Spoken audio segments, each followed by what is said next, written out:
शंकर जी की जो जलाधारी होती है नीचे की, जहां गोल ऐसी होती है, चरण होता है, उसके ऊपर शिवलिंग रखा होता है।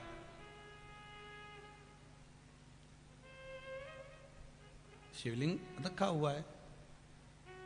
महाराज जलाधारी जल चढ़ाने की यह पार्वती जी का हस्त कमल, पार्वती जी का स्थान, और ये शिवलिंग शंकर का स्वरूप। शिव और शक्ति दोनों शिवलिंग के रूप में विराजमान।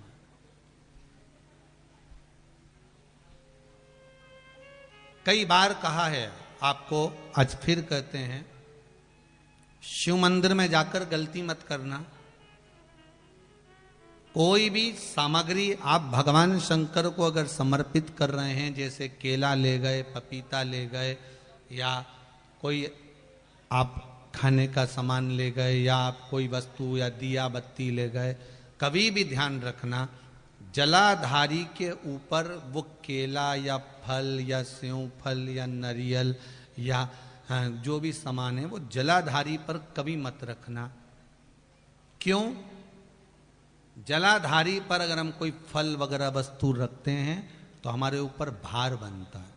भार मतलब जैसे कोई कार्य करने के लिए जा रहे हो और वो कार्य अटक जाएगा, वो होगा नहीं, मतलब समझ लेना कि तुमने जरूर जलाधारी पर कहीं केला रख दिया होगा, कोई फल रख दिया होगा, कोई सामान रख दिया होगा। जलाधारी पर केवल पूजन का सामग्री, आप स्नान करा रहे हो जलाधारी पर डालिए, आप कुंकू लगा रहे हो, चंदन लगा रहे हो, अबीर लगा रहे हो, गुलाल लगा रहे हो, आप जलाधारी पर लगाइए। फूल चढ़ा रहे हो, बेलपत्री चढ़ा रहे हो, आप जलाधारी पर लगाइए। शिव पर चढ़ाओ, बाकी के माँ जगतजननी का जो स्थान है वहां चढ़ाओ। पर और एक बात और ध्यान रखना, जलाधारी पर भूल से भी कई माताएं दिया जलाकर रख देती है, समझ लेना वो अपने भाग्य पर अंधेरा करने के लिए उस दिए को लगा रही। बहुत बहुत गलत बात है। उसका वर्णन शिव महापुराण में बहुत, लिंग पुराण के अंतर्गत, नर्मदा पुराण के अंतर्गत और महाराज गर्ग संहिता के अंतर्गत बहुत सी चीजें ऐसी दी गई हैं, जिसके स्कंद पुराण के अंतर्गत भी वर्णन आता है कि अगर नारी दिया लगाना है तो दूर रखे। वो जलाधारी जो है ना, जिसमें पानी बहता है, उसके ऊपर जला हुआ दिया मत रख देना। क्यों? कहते हैं उसके घर के बेटे बेटी बहू पोता पोती कभी भी उसे सुख प्रदान नहीं कर सकते। उसके घर में हमेशा क्लेश रहेगा, चिड़चिड़ प्रवृत्ति रहेगी, युद्ध लड़ाई झगड़ा ये सब पारिवारिक चलता रहेगा, या देवर जेठ जेठानी का भी झगड़ा चलता रहेगा, पर वो सुख का भान नहीं कर सकती। अगर दिया जलाधारी पर रख दिया तो, वैसे तो आप सब समझदार हो, आप लोग तो ये गलती नहीं कर सकते होगे, वो तो हम सीओर वालों के लिए कह रहे हैं, हम तो ये गलती नहीं करोगे।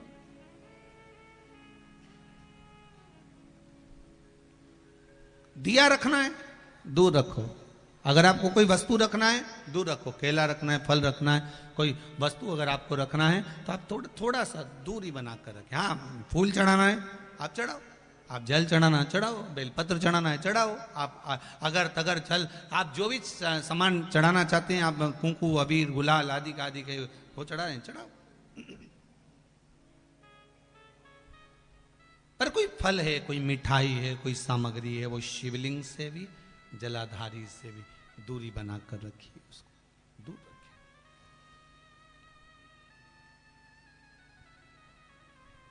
शिव कह रहे हैं, वृंदा नारी जब बच्चे को जन्म देती है, प्रसव का जब समय होता है, नारी जब संतान को जन्म देती है, शंकर कहते हैं उस नारी के साथ में शिव और शक्ति दोनों उसके भीतर विराजमान होते हैं, इसलिए उसको धैर्य भी आता है और बल भी आता है। उसको धैर्य भी आएगा और बल भी आएगा।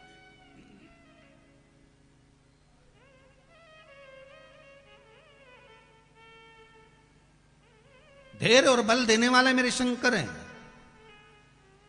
धैर्य और बल प्रदान करने वाले शिव हैं।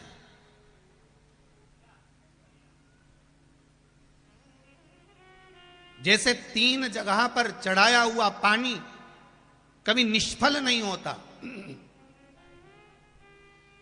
3 जगह पर चढ़ाए हुए जल का भाग पूर्वजों को भी प्राप्त होता है। पहला पीपल के वृक्ष के नीचे, दूसरा बेलपत्री के वृक्ष के नीचे, और तीसरा आंवले के वृक्ष के नीचे।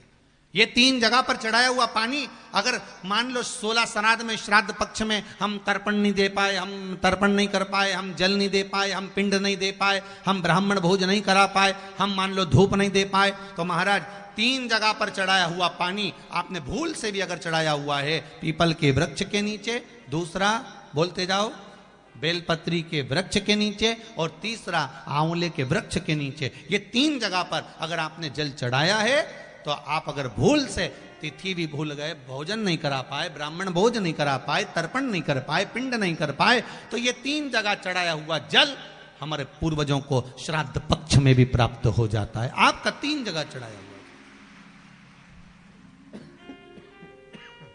3 जगह चढ़ाया हुआ जल वो प्राप्त हो जाता। आप जो समर्पित कर रहे हो, आप जो दे रहे हो, आपका जो भाव समर्पित कर रहे हो,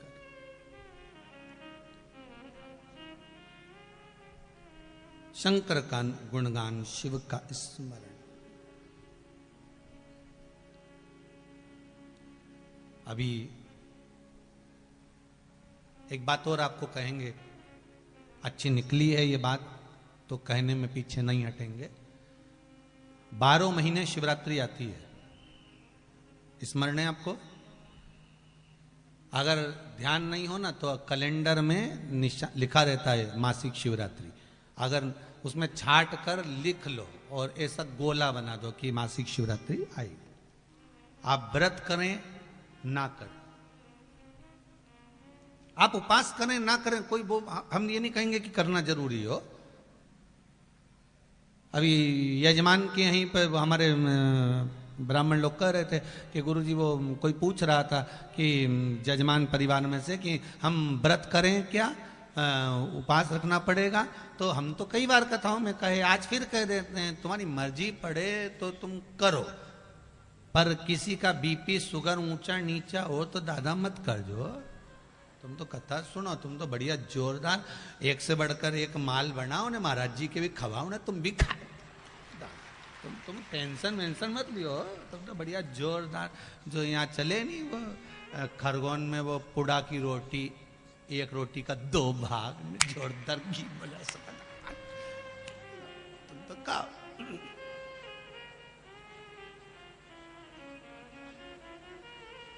जो कंठालिया परिवार में कथा करी सो तो श्रीमद् भागवत का उसमें स्मरण रहा है। अब मालूम पड़े हम कह भी दें कि व्रत रखना पड़ेगा, अब मालूम पड़े हो जाता कई बार पंडित लोग ब्राह्मण लोग कहते हैं नहीं नहीं साहब तुमने इतना बड़ा अनुष्ठान करा, व्रत तो करना ही पड़ेगा। बापड़ा बेचारा आधा तो यूं ही मर गया। बताओ हमारे तो शुगर अलग ने बीपी अलग, वो क्या करूं। और उसने 2 दिन 3 दिन तो अनुष्ठान में बैठा ने, चौथा दिन पलंग पे पड़ गया। उसके बाद उसकी तो हालत खराब। तो क्या पंडित जी मुझे क्या हुआ है? ये अनुष्ठान में नहीं बैठा, आज हमारी तबीयत ठीक नहीं, हमारा छोरा के बिठाई लो, तुम तो छोरा के तो बिठाई ले, तो व्रत तो तुमने करे आज नहीं, बस तुम तो छोरा के बिठा लो, व्रत तो मैं कर लूंगा। वो क्या 5वें दिन तो क्या हॉस्पिटल ले गए। डॉक्टर बोला क्या करा? तो क्या व्रत रखा है, इनने कुछ नहीं खाया। तो डॉक्टर भी बोला तुम तो खाओ, प्राण मत खाओ, तुम खाओ खाना वाना, तुम तो बढ़िया चकाचक खाओ ने हरि गुण गा। शिव हम पहले भी कहे वल्लभ कुल की एकादशी करो, भले बकरी जैसे चरो, पर एकादशी करो। तुम तो व्रत भी ऐसा मत करो कि जिसमें तुम भूखे रहो। तुम तो बढ़िया एकादशी के दिन भी खूब बढ़िया अच्छा मूंगफली का दाना वाना सेक सुखा के जेब में भरी लो, कहीं जाए अपना जोरदार। और चिप्स मिप्स तल के बढ़िया जो वेपर्स वगैरह हो नहीं तो फ्रिज पे तल के रख दो, कहीं आलू तल के धर दो, कहीं राजगिरा की पूड़ी, कहीं मोहरधान, कहीं फ्रिज पे, कहीं वॉशिंग मशीन पे, कहीं इनंग कहीं उनंग, जहां से निकलो वहीं निपटा लो। पर कौन कहे कि तुम तो एकादशी के दिन भूखे रहो, तुम तो करो। भगवान के सब मालूम। भगवान गोवर्धन नाथ जी भी कहे कि मैं 8 बार खाऊं तो तुम भी खाओ रे दादा, तुम तो पर भूखा मत रहीजो, तुम तो खाओ।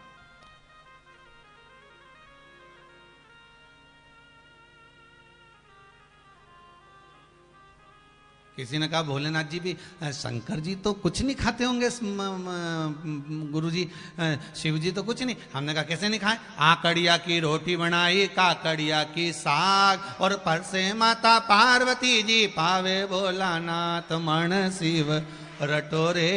अरे छोड़ दो कपट मन शिव रटोरे। वो कहीं नुकसान निपटा है, वो तो बढ़िया जोरदार। जब उनका छोरा इतना खाए, गणेश जी महाराज कितना खाए, तो फिर वो क्यों नहीं खाए?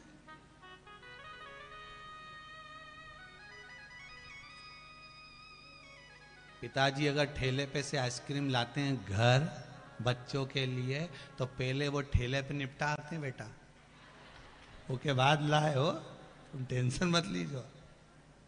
अब शिव कथा कर रही है, शंकर भगवान बोल रहे हैं मैं शक्ति के साथ में, शिव और शक्ति ये दोनों वहां विराजमान है, दोनों वहां विराजमान है। जिस समय पर नारी प्रसव की अवस्था में रहती है, बच्चे को जन्म देती है, शिव शक्ति स्वयं विराजमान हो जाती है।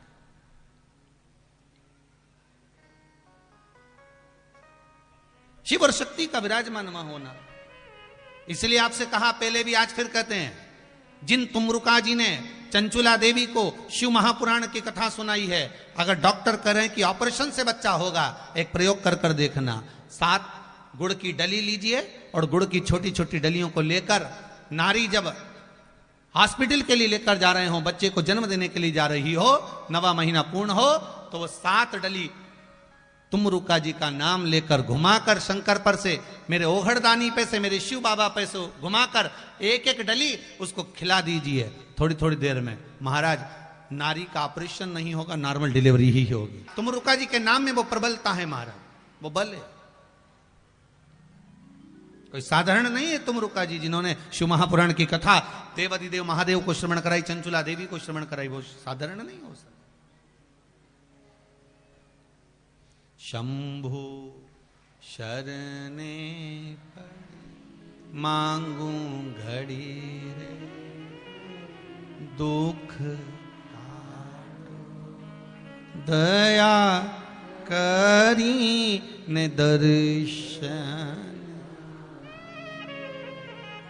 भगवान से निवेदन, शिव कथा कर रही है, भगवान शंकर की कथा कर रही है, बाबा देवादिदेव महादेव स्वयं कर रहे हैं, अये वृंदा, नारी के जो धर्म है, नारी का जो आनंद, उसका प्रसव का जो समय होता है, उस समय पर शिव शक्ति दोनों उसके साथ होते हैं, दोनों उसके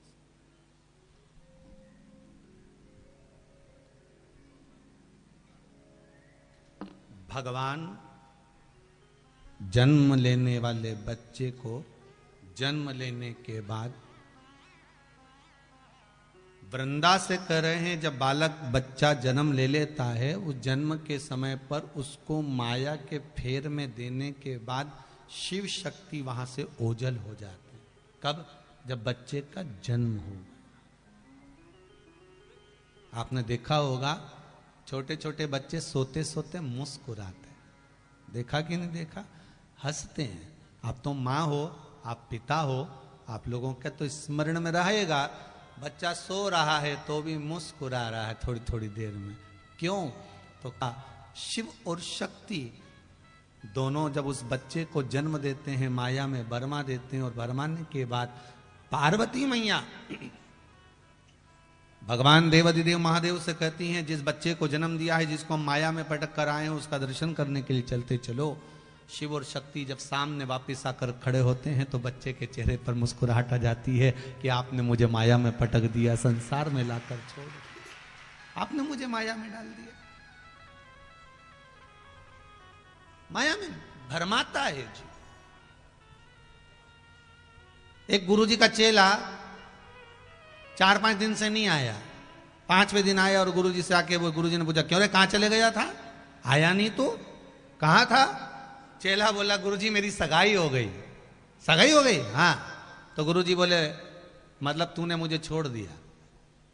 सगाई होना मतलब गुरु छूट गए। फिर महीनों भर गायब रहा, और गायब होने के बाद फिर आया है 2-1 महीने बाद। गुरुजी बोले कहाँ चले गए? तो नहीं दिखा। गुरुजी मेरी शादी हो गई। गुरुजी बोले अब माँ बाप को भी छोड़ दिया। फिर चले गया।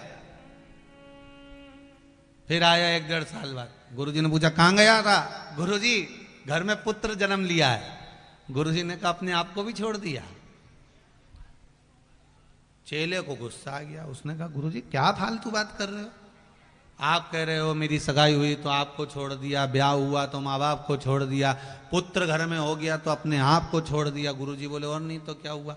सोच जरा, विचार कर। जैसी सगाई हुई तो इतना भरमा गया उस उमंगता में, उस आनंद में कि तू भगवान का भजन धीरे धीरे छूट गया, गुरु का वचन छूट गया। अब तो गुरु से दूर हो गया, क्योंकि माया भरमा रही है तुझको। शादी हो गई, धर्म पत्नी आ गई, माता पिता से दूर हो गया, क्योंकि अब इनका ध्यान रखना पड़ेगा कि इनका ध्यान रखूं। बच्चे हो गए तो अपने आप को भी भूल गया। बच्चों को बड़ा करना है, खिलाना है, ये करना है, वो करना है, उसकी नौकरी, उसकी सर्विस, उसका ये, उसका वो, सब काम करना पड़ेगा। फिर निवेदन है, व्यक्ति अपने आप को भूल जाता है। जब बच्चे बड़े होते हैं उनको बड़ा करने के चक्कर में भूल गया। बच्चों को पढ़ाना है, किसके लिए कमा रहे हो? कई पत्नियां अपने पतियों से कभी तो पूछा करो किसके लिए कमा रहे हो? सुबह 8 बजे से लेकर रात को 10-10 बजे तक दुकान पर बैठे रहते हो, 1 मिनट खाने की फुर्सत नहीं है, 1 मिनट घर पर आने की फुर्सत नहीं है। कमाना कमाना कमाना कमाना, और मालूम पड़े बीच में फिर कमा कमा कमा कमा कमा कमा सब छोड़ दिया, जीव चला गया। किसके लिए कमाया? ना प्रेम से 2 रोटी खा सके, ना अच्छे से रह सके। हाय हाय करते करते करते करते जिंदगी निकाल दी। बच्चों के लिए, पत्नी के लिए, बच्चों के लिए, पत्नी के लिए, घर परिवार सब बढ़ाने के चक्कर में कमाते रहे, पर भगवान का भजन ना कर पाए। तो गुरुजी कह रहे हैं अपने आप को भी छोड़ दिया तूने अब बच्चों के लिए। इतने में चेला बोला गुरुजी कैसे फालतू की बात करते हो? कोई परिवार अपना छूटता है? हमारा परिवार तो हमारा है। गुरुजी बोल रहे यही तो गुरु का ज्ञान समाप्त हो गया। तुझे परिवार अच्छा लगने लगा, गुरु के वचन बुरे लगने लगे। एक बार प्रैक्टिकल करेगा तू मेरी बात का?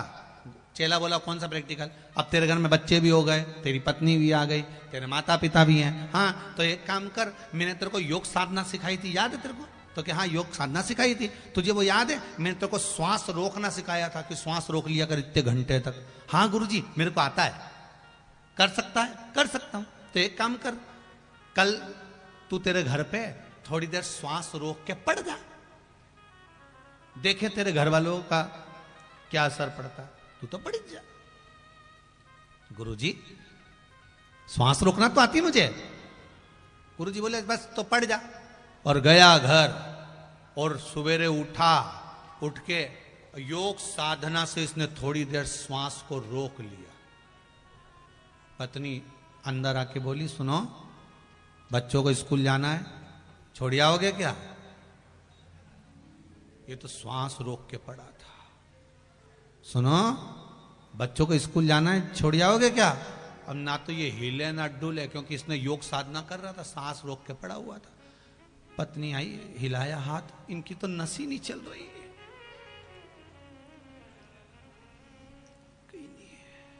दौड़ के मम्मी मम्मी जल्दी आओ, क्या हुआ?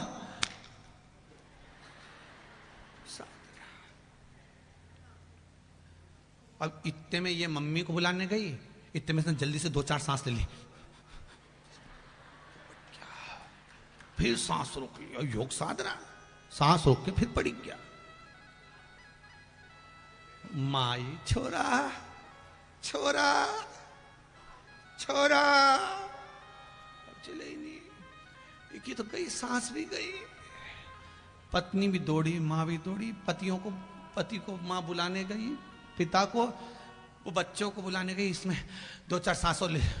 राम जी भगवान, रियाज बहुत दिनों से नहीं हुआ ना, इसलिए जल्दी जल्दी सांस लेना पड़ रही। तो उसने फिर योग साधना जैसी भाई सांस ली।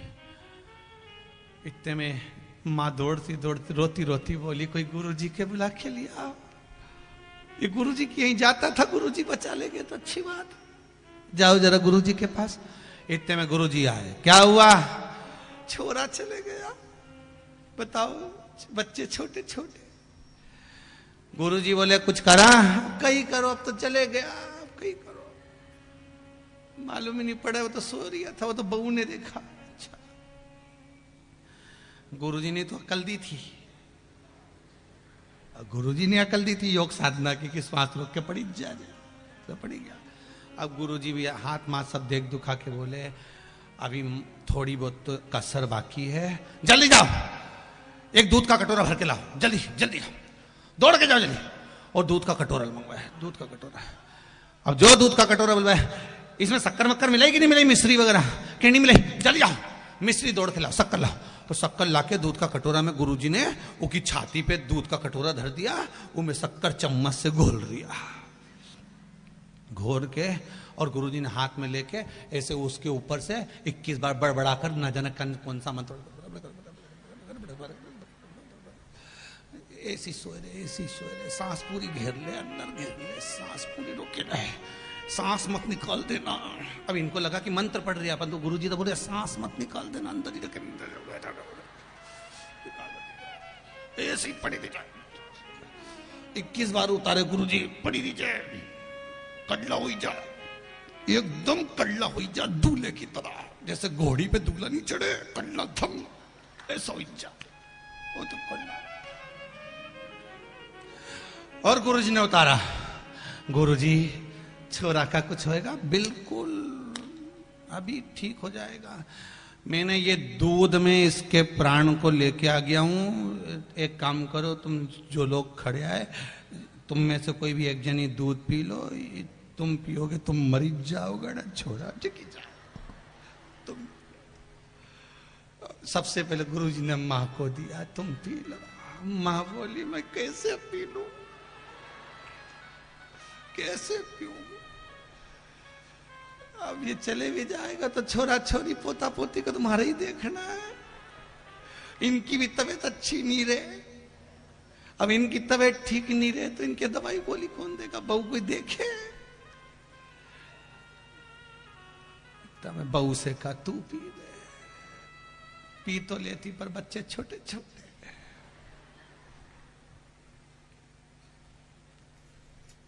सारे गांव के लोग देख रहे थे कि गुरुजी हमको देखेगा। इतने में गांव के लोग तो पीछे के पीछे सटक लिया कि दादा ये दूध अपने पिला देगा कहीं ठिकाना। तो सब सटक लिया एक एक करके, पूरा गांव का लोग सब। इतने में छोटा सा बच्चा बोला गुरुजी तुम पी लो। जैसे ही बोला तुम पी लो, इतना में तो डोकरी रोती रोती बोली गुरुजी तुम्हारा तो जन्म ही परमार्थ के लिए हुआ। गुरुजी तुम तो परमार्थ के लिए पैदा हुए हो, गुरु नहीं करेगा तो कौन करेगा? गुरु तो दयालु होता है, दातार होता है। तुम धर्म कर कर चले जाओगे गुरुजी, एक मार्बल की मैं तुम्हारी समाधि बनवा दूंगी, ऐसी जोरदार समाधि बनवाऊंगी मैं, देसी घी का दिया 12 महीना जलवाऊंगी गुरुजी, तुम्हारा इतना बड़ा फोटो लगवाऊंगी। इतना परमार्थ करके गुरुजी गए। गुरुजी दूध लिए डकार गए। अब सब घर का लोग देख रहे नहीं, मरेगा अभी तो थोड़ी देर, अभी मरेगा। इतना में तो गुरुजी ऊपर हाथ फेर के बोले उठ जा छोरा, उठे। और जो छोरा उठा उसने कहा गुरुजी तुम बिल्कुल सही बोले। इतने में मां बोली कई सही बोले, आधा किलो दूध पी गया गुरुजी। क्या सही बोले? सही बोले? क्या हुआ? गुरुजी सही बोले कि सब संसार झूठा है, सब संसार।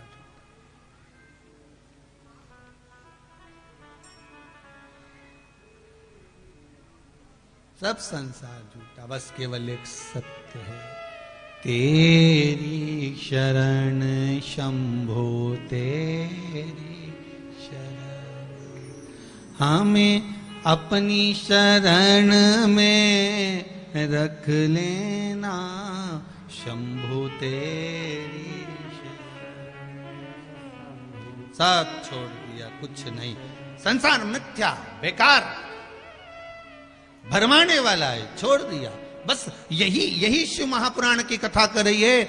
प्रसव के समय पर भगवान देव अधिदेव महादेव शक्ति के साथ में विराजमान रहते हैं। ऐसे 2 प्रश्न का उत्तर देव अधिदेव महादेव ने माता उस सुंदर वृंदा के सम्मुख में अपने पति के जाने के पश्चात 5 प्रश्न में से 2 प्रश्न का उत्तर मेरे भोलेनाथ उसको दे दिए।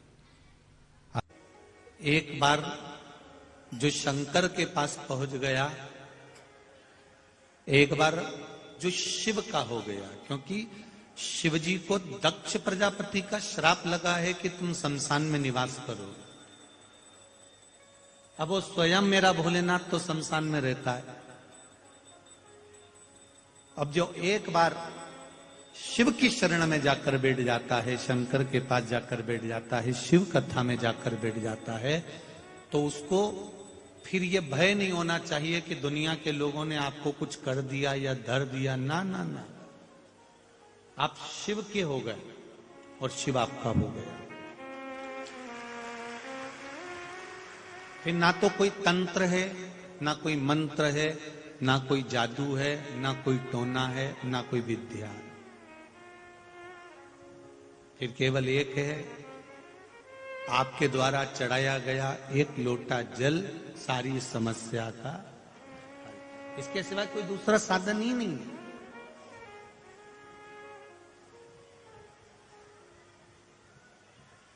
आपका भजन, आपका कीर्तन, आपका मंत्र जाप,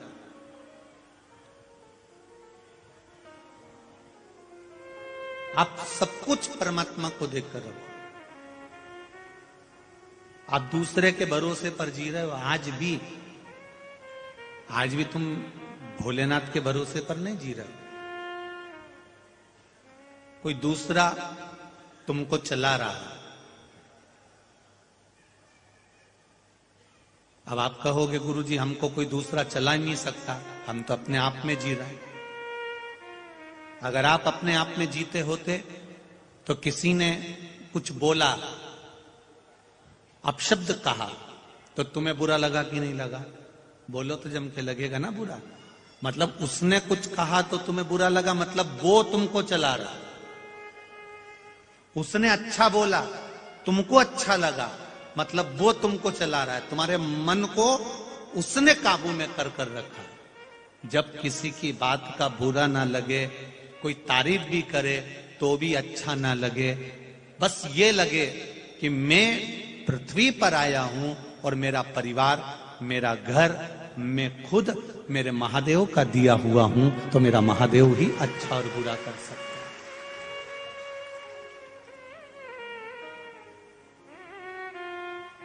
हम उसके सहारे पर जी, हम उसके भरोसे पर जी।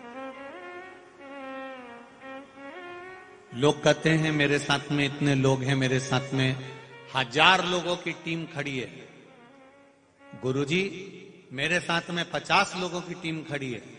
मेरे साथ में 2000 लोग मेरे से कदम मिलाकर चलते हैं। हजारों लोग मेरे साथ में चलते हैं। ये आपके साथ में नहीं चलते, ये आपके समय के साथ में चलते हैं।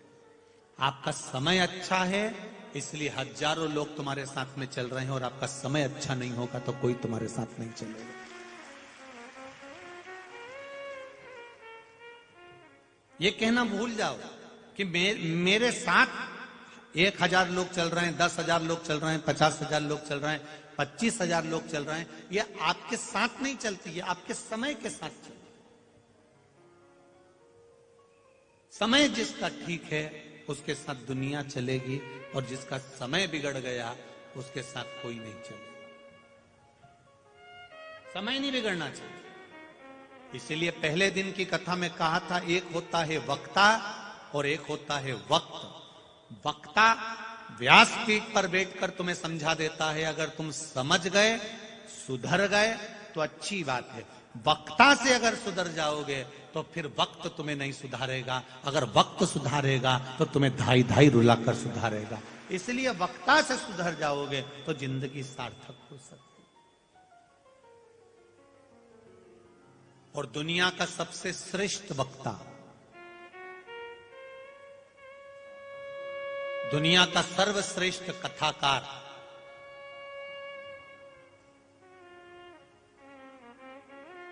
दुनिया का सबसे अच्छा कथा वाचने वाला, दुनिया का सर्वश्रेष्ठ कथाकार, दुनिया का सर्वश्रेष्ठ वक्ता, पूरे विश्व का, ब्रह्मांड का, प्रत्येक जगह का सबसे अच्छा अगर कोई वक्ता है, सबसे अच्छा यदि कोई वक्ता हुआ है, सबसे अच्छा अगर कोई कथाकार हुआ है, तो केवल एक हुए हैं, वो हैं भगवान शंकर, जो अपनी धर्म पत्नी पार्वती को कथा सुना रहे हैं। कथा किसको सुना रहे हैं? सुखदेव जी महाराज ने राजा परीक्षित को कथा सुनाई, सनकादि ऋषियों ने देव ऋषि नारद को कथा सुनाई, काकभुसुंडी जी और गरुण जी का संवाद हुआ।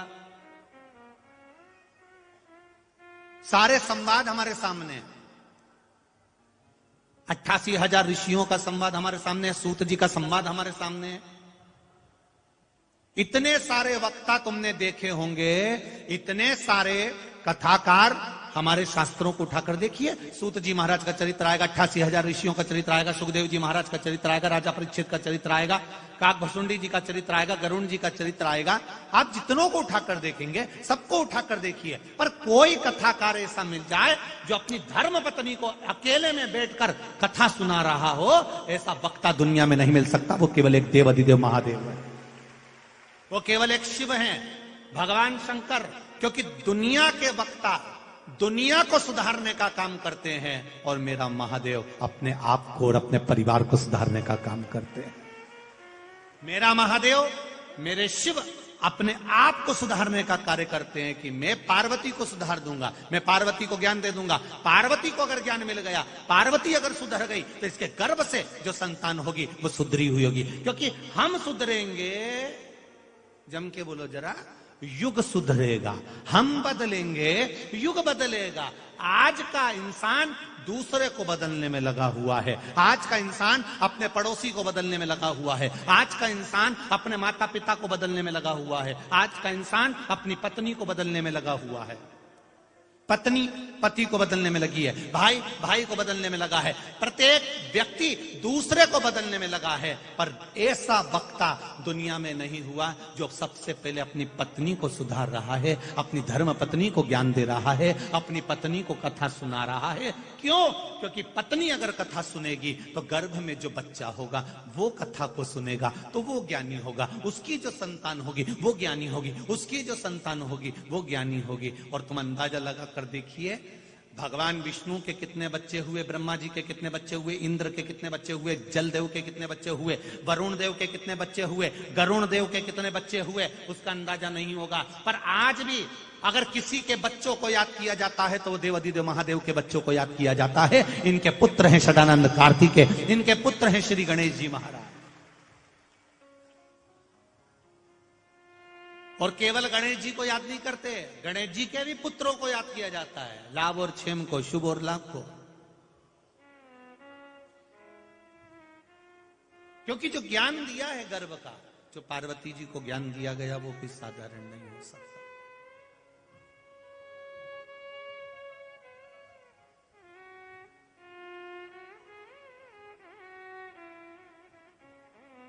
उसका कोई बात नहीं।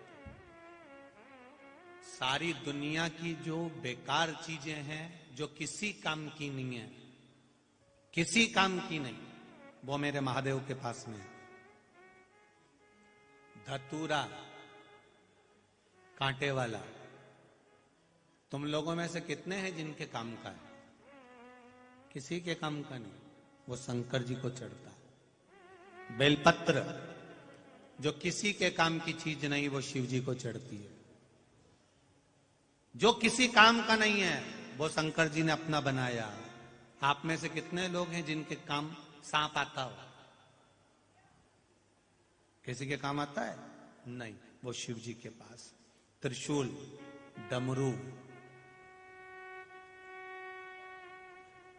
भस्म, लोग भस्म से बर्तन मांज कर राख हो जाए, राखोड़ी हो जाए, तो उस राखोड़ी से बर्तन मांज कर, भस्म से बर्तन मांज कर राख को फेंक देते हैं, राखोड़ी को फेंक देते हैं। शिव अपने तन पर लगा कर रखते हैं। जो किसी काम की चीज नहीं है, वो मेरे देवाधिदेव महादेव ने उसको अपने पास रखकर कीमती बनाया। मेरे भगवान भोलेनाथ ने जो किसी काम की चीज नहीं होती उसको कीमत वाला मेरे महादेव ने बनाया।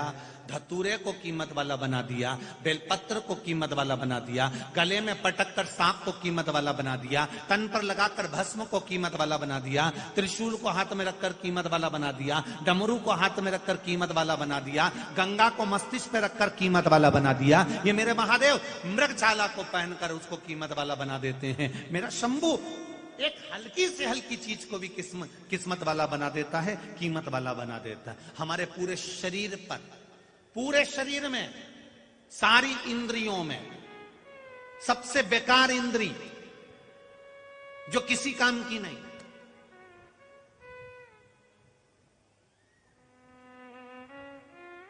जो चली भी जाए तो उसकी जगह दूसरी इंद्री काम कर सकती है, वो एक ही इंद्री है जो किसी काम की नहीं है, हमारी नासिका।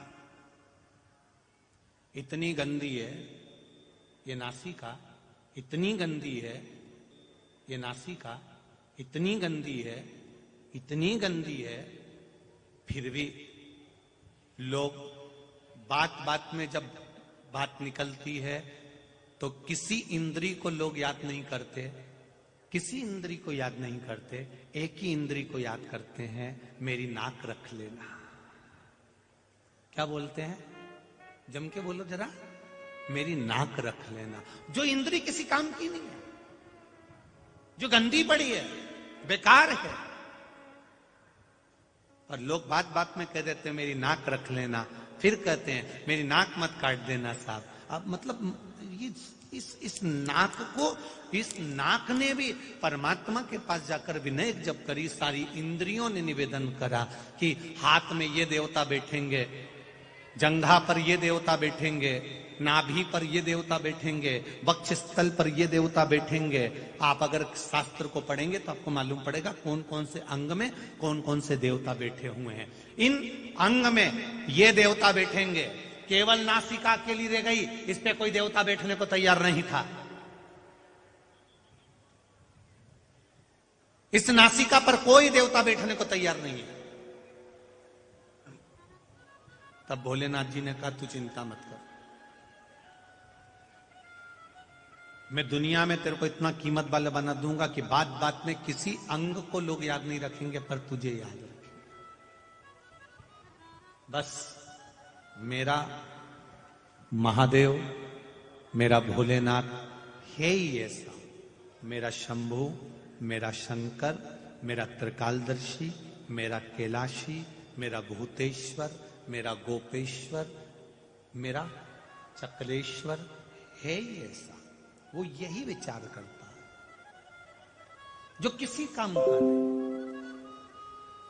हम आपसे भी कहेंगे, लाखों की संख्या में आप लोग कथा सुनने के लिए आए हो, 300 एकड़ में पार्किंग बनाई गई। कितनी एकड़ में? 300 एकड़ में पार्किंग बनाई गई है, पर वो 300 एकड़ की पार्किंग भी आज भरा गई और रोडों पर गाड़ियां खड़ी हुई हैं। जरा विचार करिएगा, इतनी संख्या में आप लोग हैं। पंडाल में तो जगह नहीं है, बाहर भी लोग धूप में, कड़कड़ाती हुई इस धूप में बैठकर कथा सुन रहे हैं, और उसके भी बाहर जो रोड गई है उस रोड पर लोग बाग बीच में बैठकर कथा सुन रहे हैं। जरा विचार करना कि यहां से जो सीधी रोड गई उस पूरी रोड पे पब्लिक बैठी हुई है कथा सुनने के। विचार करिए जरा, ये भक्ति है। आप सियोर वाले महाराज ने आपको कुछ नहीं दिया, पर यह भक्ति, विश्वास, दृढ़ता जो आप रखकर आए हो, 3 घंटा बैठकर जो कथा सुन रहे हो कड़कती हुई धूप में, जगह मिली तो ठीक, नहीं मिली तो ठीक, ऐसी कड़क धूप में भी बैठकर, रोड पर बैठकर, होटलों पर बैठकर, जहां जगह मिल रही है गाड़ियों पर बैठकर कथा सुन रहे हो, तुम्हारी ये भक्ति खाली नहीं जाएगी। मेरे बाबा के दरबार से जाओगे तो झोली भरी लेकर जाओगे, ये निश्चित है।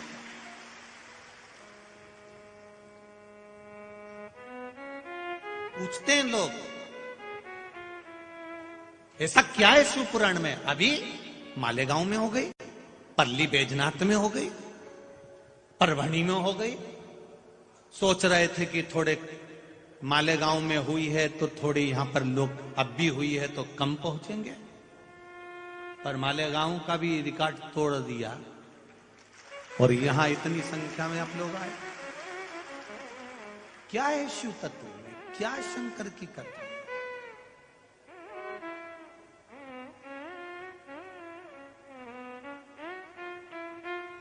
ये केवल एक भक्ति है, केवल भक्ति।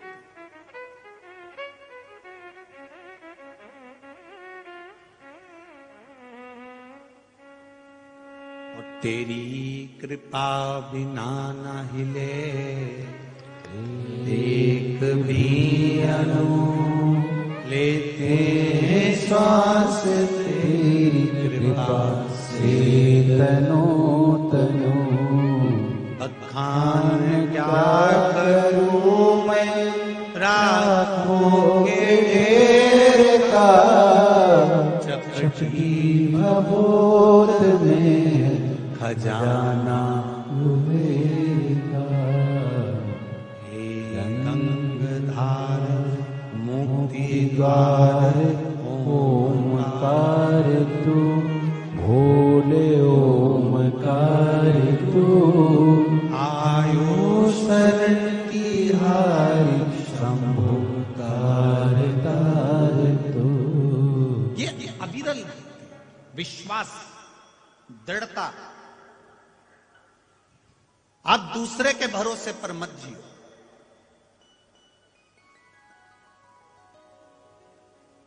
बहुत छोटा सा जीवन है महाराज।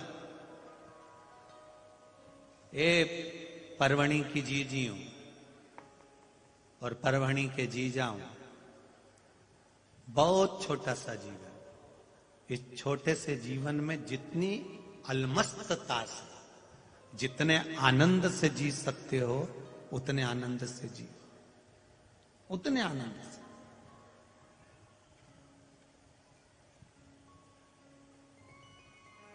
प्रसन्नता में खुश रहकर,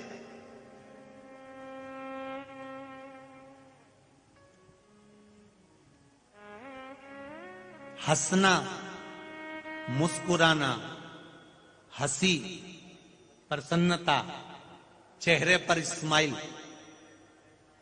परमात्मा ने केवल मनुष्य को दी है, बाकी के किसी को नहीं दी। 84 लाख योनियों में से एक एक योनि को उठाकर देख लेना। तुमने कभी माथे के जुए को हंसते हुए देखा है? अरे बोलो तो जम के नहीं। मछली को, कुत्ता को मुस्कुराते देखा है? सुअर को, हाथी को हंसते हुए देखा है? नहीं। किसी जानवर को, किसी पशु पक्षी को हंसी नहीं दी भगवान ने, किसी को नहीं दी। केवल एक मनुष्य को दी है, मानव। पार्वती जी ने शिव जी से पूछा था ये प्रश्न कि आपने ये मनुष्य को स्माइल, प्रसन्नता, मुस्कुराहट, हंसी क्यों दी है? किस लिए दी है? शंकर भगवान ने कहा ये मुस्कुराहट, ये हंसी, ये स्माइल उसको इसलिए दी है कि ये भी एक इबादत है, ये भी एक प्रार्थना है, ये भी एक भक्ति है। दुनिया का कितना बड़ा भी दुख आ जाए, कितना भी गम आ जाए, कितनी भी तकलीफ आ जाए, और तुम्हारे चेहरे पर अगर मुस्कुराहट है, स्माइल है, हंसी है, तो वो दुख अपने आप कट जाए। ये स्माइल दी है परमात्मा।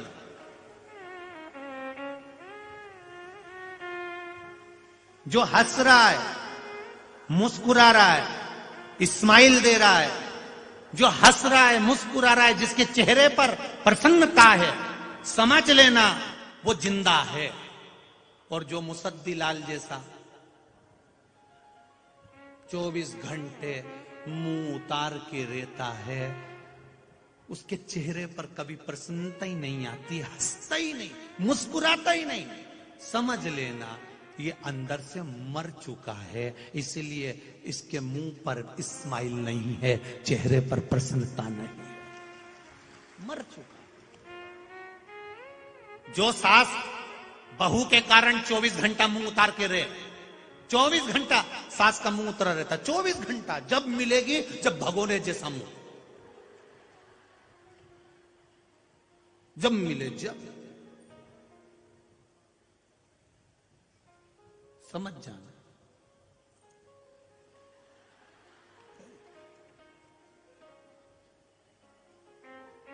उसको जीना ही नहीं आ रहा। जो बहू 24 घंटा मुंह भगोने जैसा रखे, जरा जरा सी बात में बस उसके मन का काम नहीं हुआ, मुंह फूल गया, मन का काम नहीं हुआ, मुंह फूल गया, मन का काम नहीं हुआ, मुंह फूल गया। समझ ले।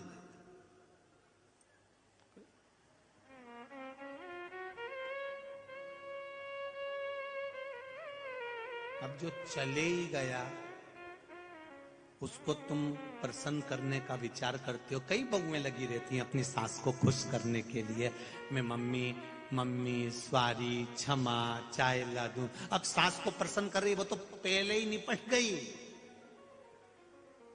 अगर निपटी नहीं होती तो प्रसन्न रहती, उसको ये अंदाजा रहता कि मेरी जिंदगी कितनी बड़ी है, 10 साल 20 साल 50 साल जीऊंगी, उसके बाद तो सत्ता इसी की आएगी।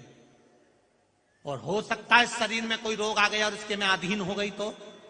इसलिए आज से ही मेरे घर में मेरी बेटी आई है, बहू आई है, इसको इतनी प्रसन्नता दूंगी, खुश रखूंगी और खुश रहूंगी, जिससे मेरा बुढ़ापे में ये मुझसे नफरत नहीं करे, मुझसे प्रेम करे, ये मुझसे प्रेम करे, ये मुझसे नफरत ना करे। सास बहू से प्रेम करे, बहू सास से प्रेम करे। तुम अगर किसी मंदिर में नहीं भी जाओ ना, और तुम दोनों अगर अच्छे से खुश रह लो ना, कौन कौन बोलो बोलो, जम के बोलो जरा, सास और बहू दोनों अच्छे से खुश रह लो ना, तो तुम्हारे घर में अगरबत्ती और दिया लगाने की जरूरत नहीं पड़ेगी। तुम्हारे पतियों ने ऐसे मुस्कुराएंगे, इतने खुश, उनके चेहरे की प्रसन्नता आतिशबाजी जैसी है, रोज फटाके फूट रहे हैं, फुलझड़ियां जल रही है, पर तुम दोनों का चेहरा देखकर वो दुकान से आते हैं तो उनकी खुद हालत खराब हो जाती है, खुद प्रसन्नता।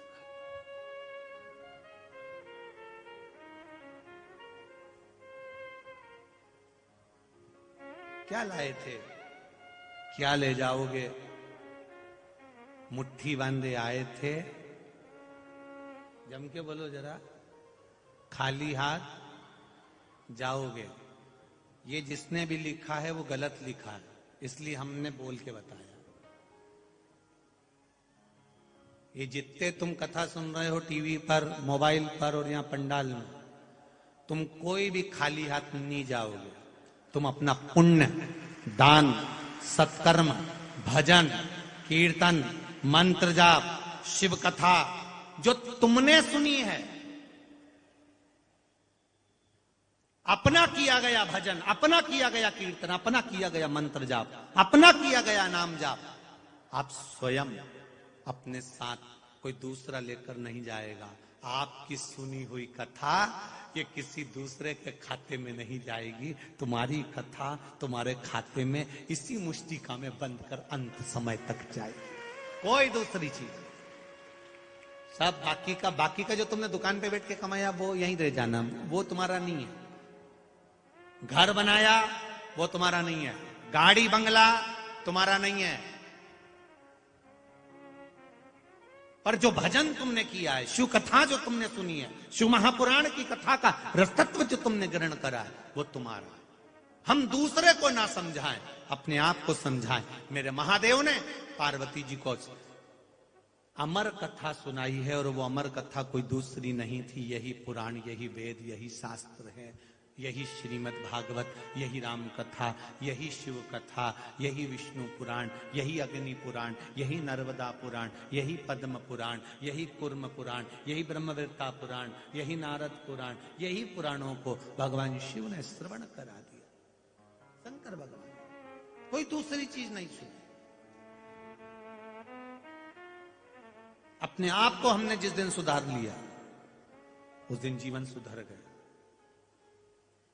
विश्वास रखकर, दृढ़ी बनकर हम अपने कर्म को करते रहे, उस दिन हम आगे निकल गए। कितना सुंदर एक संवाद है।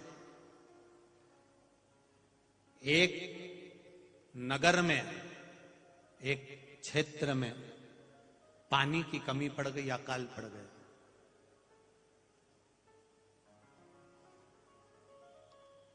12 वर्ष का काल था।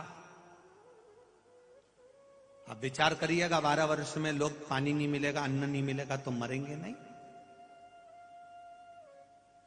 12 वर्ष का अकाल क्षेत्र में पड़ गया।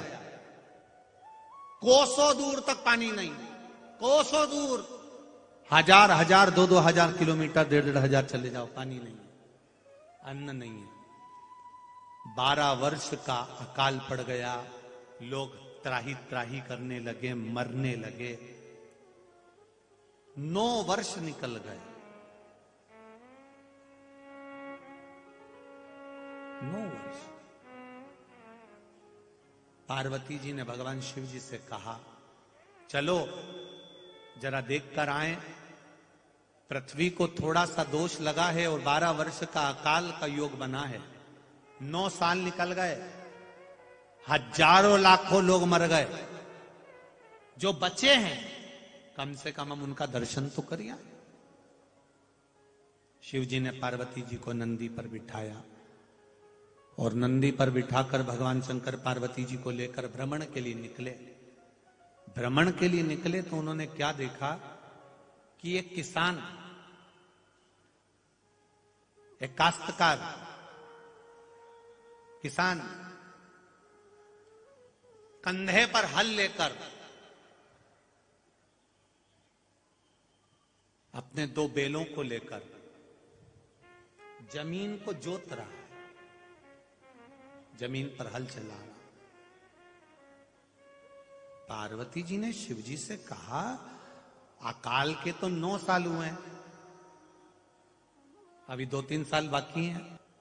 जब इतने साल बाकी हैं तो अभी से हल चलाकर इसको कौन सी कुछ चीज मिल जाना है। और दुबला पतला हो रहा है बेचारा किसान, काश्तकार दुबला हो रहा है, पतला। बैल भी सूख रहे हैं क्योंकि उनको कुछ खाने को नहीं मिल रहा, पीने को नहीं मिल रहा। किसान भी दुबला हो रहा है। पार्वती जी ने शिव जी से कहा, भोलेनाथ, ये बेचारा क्यों परेशान हो रहा है? जब पानी गिरना ही नहीं है, जलवृष्टि होना ही नहीं है, तो हल चलाने से मतलब क्या है किसान को? शिव जी ने कहा, मुझे नहीं मालूम, तू पूछिए जाके अब किसान से। पार्वती जी ने एक बूढ़ी माता का रूप धारण करा, किसान के पास जाकर, काश्तकार के पास जाकर पूछा, भैया 12 वर्ष तक अकाल पड़ना है पूरी पृथ्वी पर, तुम्हें मालूम नहीं होगा, पर मुझे किसी संत ने बताया है कि 12 वर्ष तक अकाल पड़ेगा, और अभी तो 9 साल हुए हैं। तुम ये हल जमीन पर क्यों चला रहे हो? किस लिए चला रहे हो? किसान ने कहा, माता जी, मैं किसान हूं, मेरी आदत है हल चलाने की। अगर मैं नहीं चलाऊंगा तो मैं कहीं शरीर बेकार ना हो जाए, काम करता रहूंगा तो मेरा शरीर अच्छा बना रहेगा, इसलिए मैं हल इसलिए चला रहा हूं कहीं मैं हल चलाना भूल ना जाऊं, इसलिए मैं हल चलाता हूं, रोज चलाता हूं, रोज जमीन को तैयार करता हूं, रोज। तो पानी तो गिर ही नहीं रहा, जल वृष्टि तो हो ही नहीं रही, फिर हल चलाने से मतलब क्या? भले जल वृष्टि ना हो पर अपन अपना कर्म तो करें।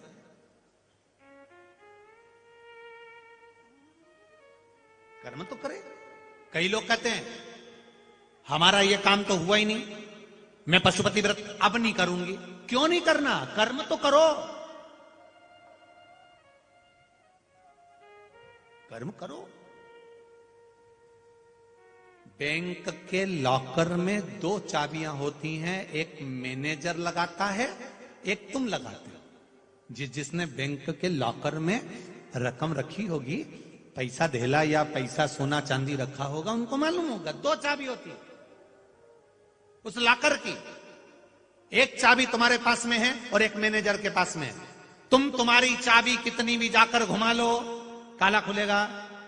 जम के तो बोलो, नहीं खुलेगा। मैनेजर कितनी भी चाबी घुमा ले, ताला खुलेगा? नहीं खुलेगा। चाबी दोनों लगना चाहिए तब ताला खुलेगा। आप अपने कर्म की चाबी घुमाते रहो, दुकान जाते रहो, काम करते रहो, व्यापार करते रहो और अपनी पढ़ाई की तैयारी करते रहो, अपनी विद्या की तैयारी करते रहो, अध्ययन करते रहो, कर्म करते रहो और कर्म की चाबी घुमाते रहो, घुमाते रहो, घुमाते रहो। और फिर चाबी को घुमाते घुमाते आवाज लगाओ मैनेजर को, सर ताला नहीं खुल रहा। फिर मैनेजर आएगा, चाबी लाएगा, घुमा के जाएगा, उसके बाद कहेगा खोल लो। फिर तुम चाबी घुमाओगे, ताला खुल जाएगा। कर्म की चाबी लगाते लगाते लगाते लगाते उस सर को याद कर लो, महादेव को याद कर लो, वो भी एक चाबी लगाकर जाएगा और तुम्हारे भाग्य का ताला खोल जाएगा। ये 2 चाबियां होती हैं, 2 चाबी के बिना बैंक का लॉकर नहीं खुलता। एक कर्म की और एक उस भोलेनाथ की। भाग्य, तुम कर्म की चाबी लगाओ, वो भाग्य की चाबी लगा जाए। क्या मिलता है शिव पुराण में जाने से? क्या मिलता है टीवी के सामने 2-3 घंटा कथा बैठकर सुनने से? क्या मिलता है मोबाइल पर कथा सुनने से? तुम अपनी कर्म की चाबी घुमा रहे हो, तुम अपना कर्म कर रहे हो। मैं कथा सुनने जाऊंगी, मैं भगवान के दरवाजे पर जाऊंगी, मैं 2 कदम चलकर परमात्मा के द्वार जाऊंगी, मैं अपने गांव से गाड़ी में बैठकर शिव महापुराण की कथा सुनने के लिए जाऊंगी, मैं अगर शंकर की कथा तक जाऊंगी तो ये मेरा विश्वास करता है कि वो महादेव भी कैलाश से मेरे दरवाजे पर आएगा। कर्म करते रहो, कर्म की चाबी घुमाते रहो, वो महादेव भाग्य की चाबी घुमाकर जरूर जाएगा। आप अपना कर्म से पीछे क्यों हटना? क्यों हम अपने कर्म से पीछे हटे? करिए कर्म।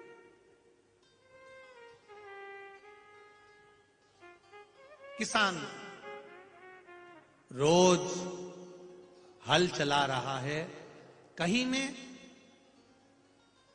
हल चलाना ना भूल जाऊं। मेहनत कर रहा है, रोज कर रहा है, कर्म कर रहा है, फल मिलेगा। पार्वती जी ने सुना, देवादिदेव महादेव के पास पहुंच गई। शिव जी ने पूछा, पूछिए ही, हाउ क्या बता रहा है? किसान बोल रहा है कि मैं हल चलाना भूल ना जाऊं, इसलिए रोज हल चलाता हूं। गांव के सब लोग उस पे हंसते हैं, ठिठोली उड़ाते हैं कि रोज हल चढ़ाता है। उसी तरह दुनिया के लोग आप पर भी हंसेंगे, ठिठोली उड़ाएंगे। बताओ, इतना पढ़ा लिखा शंकर जी के मंदिर में जा रहा है, लोटा भर के जल चढ़ा रहा है, इतनी समझदार तू, इतनी अंग्रेजी की पढ़ी हुई, इतनी पढ़ी लिखी और तू शंकर जी के मंदिर जाती है। दुनिया के लोग कहेंगे बेटियों से, दुनिया के लोग कहेंगे बेटों से, दुनिया के लोग कहेंगे आपसे, पढ़े लिखे जमाने में रहते हो, आज के युग में जियो। क्यों महाराज के चक्कर में पड़े हो और शंकर जी के मंदिर क्यों जा रहे हो? ये दुनिया के लोग हंसेंगे, ठिठोली उड़ाएंगे, कहेंगे। पर किसान को भी लोग कहते थे, पानी नहीं गिर रहा तो हल क्यों चला रहा है, पानी नहीं गिर रहा तो हल क्यों चला रहा है। पर उसने हल चलाना बंद नहीं करा। पार्वती जी ने शिव जी से कह दिया, भोलेनाथ वो किसान हल चलाना ना भूल जाए, इसलिए वो रोज हल चलाता है। अब मुझे टेंशन बहुत सारी हो गई है। शिव जी ने पूछा, तुझे काहे की टेंशन हो गई? पार्वती जी बोली, तुम्हारी झोली में जो कंधे पे झोली टंगी रहती है उसमें एक शंख है, जिसको वर्षा शंख कहते हैं। तुम जब जब बजाते हो तब तब वर्षा होती है। पर प्रभु 9 साल निकल गए, तुमने एक बार भी शंख बजा के देखा? शिव जी बोले, उससे क्या होगा?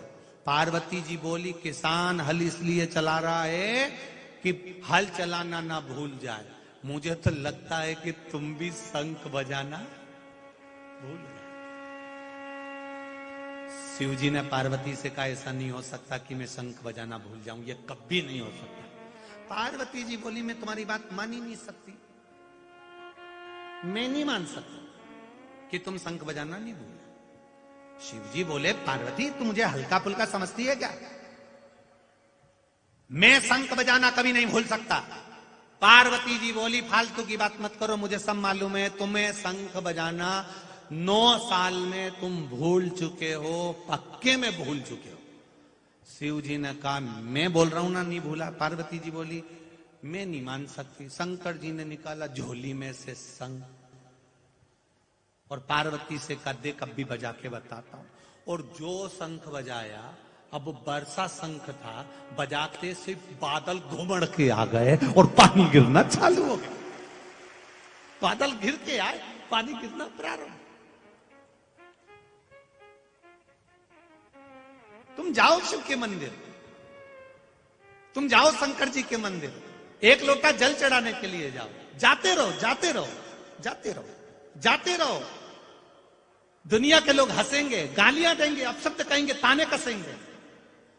तुम रोज घर से लोटा लेकर पानी डालने के लिए, शिव जी को चढ़ाने के लिए जाओगे, लोग हंसेंगे। दुकान, जितनी दुकान तुम्हारे घर के सामने होगी वो भी ठिठोली उड़ाएंगे।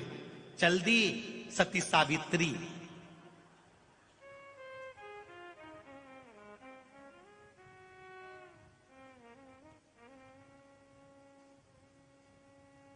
तुकाराम जी को लोगों ने अपशब्द कहा, एकनाथ जी को लोगों ने अपशब्द कहा, ज्ञानेश्वर जी को लोगों ने अपशब्द कहा, नामदेव जी को लोगों ने अपशब्द कहा, जनाबाई को लोगों ने अपशब्द कहा, मुक्ताबाई को लोगों ने अपशब्द कहा, मीराबाई को कहा, कर्माबाई को कहा। अगर ये दुनिया के लोग अपशब्द कहते थे और ये इनके कहने में अगर रुक जाती ना, मीरा, जना, मुक्ता, अगर इनके कहने पे रुक जाती तो इनको गिरधर और हरि विठल नहीं मिलता, ये पक्का था। ये रुकी नहीं, ये इनके कहने पर नहीं रुकी, चलती रही, जाती रही। तुमसे कोई कहे शिव मंदिर क्यों जा रहे हो, तुमसे कोई कहे शंकर जी के मंदिर जाने से क्या मिलता है,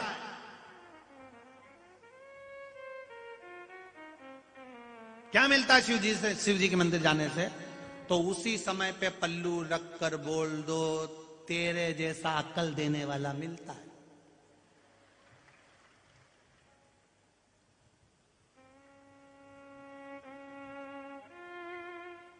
लोग होटल जाते हैं तो कभी तुमने पूछा उससे कि होटल जाने से क्या मिलता है? मॉल में लोग घूमते हैं तो कभी पूछो उससे मॉल में जाने से क्या मिलता है? फिल्म देखने जाएं तो उनसे पूछो थिएटर में जाने से क्या मिलता है, फिल्म देखने से क्या मिलता है? लोग ना फिल्म वाले को टोकते हैं, ना होटल वालों को टोकते हैं, ना मॉल वाले को टोकते हैं, ना रोड पे घूमने वाले को टोकते हैं। दुनिया के लोग टोकते हैं तो केवल मंदिर जाने वाले को ही टोकते हैं। चल दी, क्या करोगे, क्या रखा, क्या काम?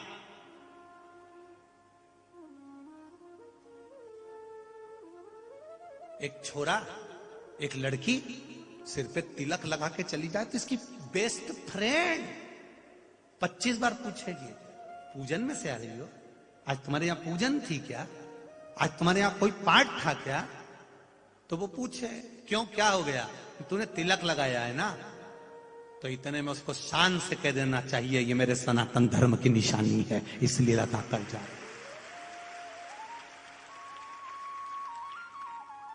ये मेरे सनातन धर्म की निशानी है, इसलिए माथे पर तिलक लगा कर जा रही हूं।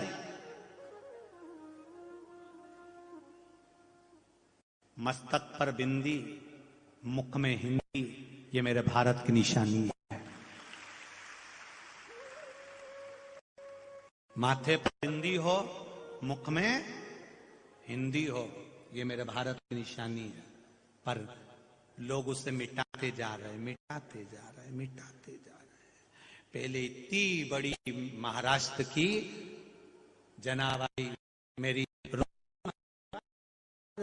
रुक्मणी जी की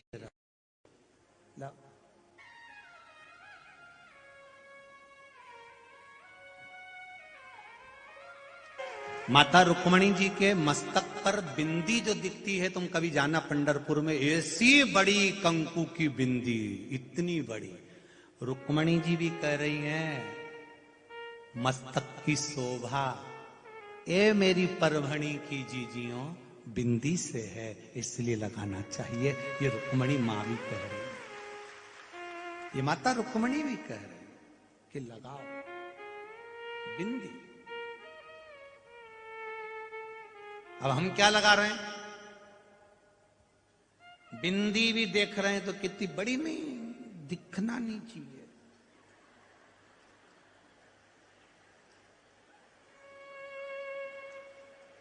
कैमरे वाले भैया आना जरा बाजू में मेरे। हाँ मेरे बाजू आ जाओ एक बार, जरा देखो तो बिंदी दिखेगी हो, ढूंढते रह जाओगे हो। ऐसी छोटी सी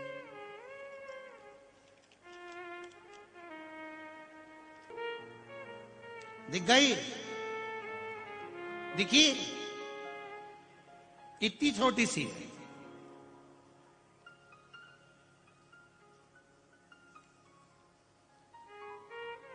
ये निशानी है हमारी। मस्तक पर तिलक हो, गले में तुलसी या रुद्राक्ष की माला हो, और भगवान का भजन तुम्हारे मुख पर सदा हो, ये निशानी है।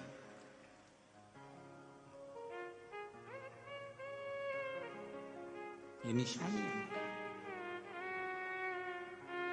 पर पता नहीं आप लोगों को कौन ने कह दिया कि ज्यादा बड़ी टिकी नहीं लगाना। कोई ने बोला कुछ था, तुम समझ कुछ गई।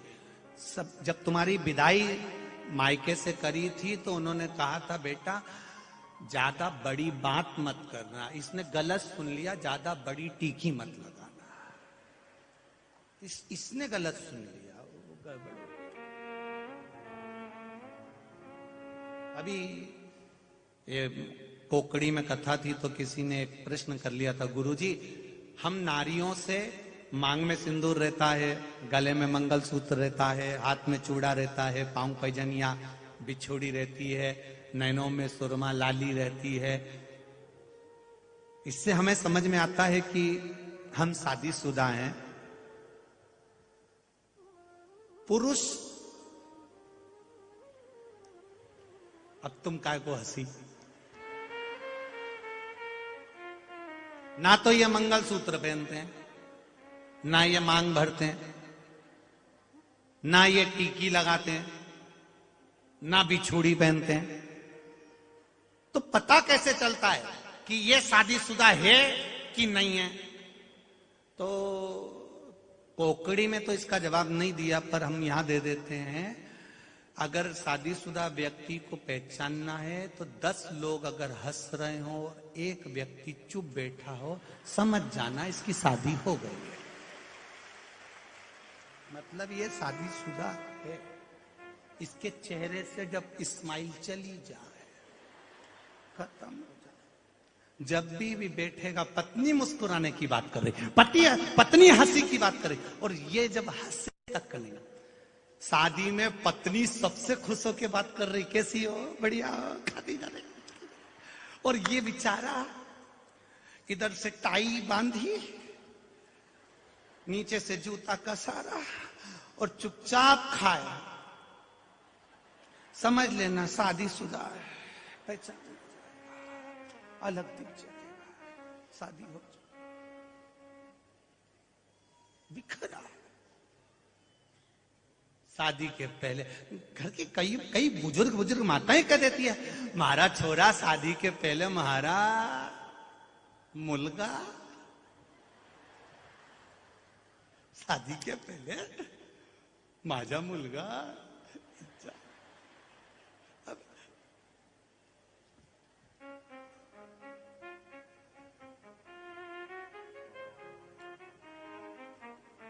अब शादी के बाद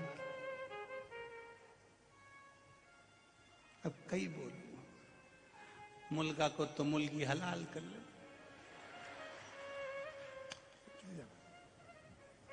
शंभू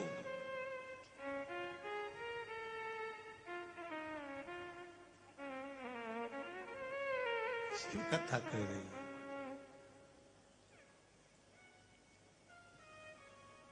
अपने स्थान पर बैठकर भगवान शंकर से प्रार्थना करें, हे भोलेनाथ, आज कथा का विराम दिवस है। हम अपने दिल की बात भोलेनाथ जी से कहने के लिए आए।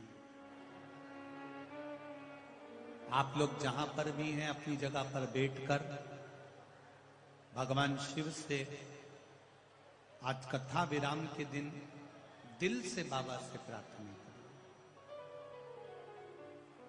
जो जहां पर है अपनी जगह पर बैठकर भगवान शंकर से प्रार्थना करें, दिल से करें, मन से। श्री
पार्वती जी ने शिव जी से कहा, कहीं आप शंख बजाना तो ना भूल गए। शिवजी ने शंख बजाया, बादल घुमर कर आए, जल वृष्टि प्रारंभ हो गई। आप मेहनत करिए, कर्म करिए, अपना कर्म पूरा करिए, कभी भी वो शंख बजा देगा और आपके ऊपर कृपा की जलवृष्टि बरसा देगा। करो मेहनत, मेहनत में पीछे मत हटना कभी भी। जब सब जगह से हार जाओ, सारी दुनिया से जब तुम ठोकर खा लो, धक्के देकर तुमको दुनिया बाहर निकाल दे, कोई ना पूछे, तब अंत समय में देव अधिदेव महादेव के चरणों में जाकर बैठ जाओ। वो समय एक पत्र आया है, देखो पत्र तो आज बहुत सारे हैं, बहुत अच्छे अच्छे हैं।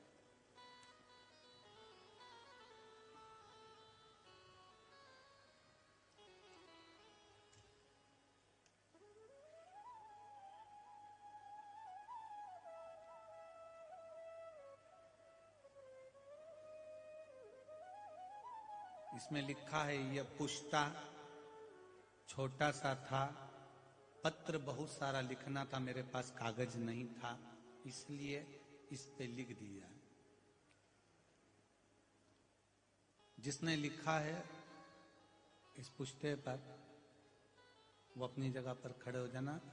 शिव भोले का क्या बखान करूं गुरुदेव, 13 साल हो गए थे मेरे यहां संतान नहीं थी। 13 वर्ष से कोई संतान का सुख नहीं था। जिसने लिखा हो अपनी जगह खड़े होकर दोनों हाथ हिला देना। 13 वर्ष से संतान नहीं। गुरुदेव हर जगह से आस छोड़ दी थी। आड़ा टेढ़ा लोग कहते थे,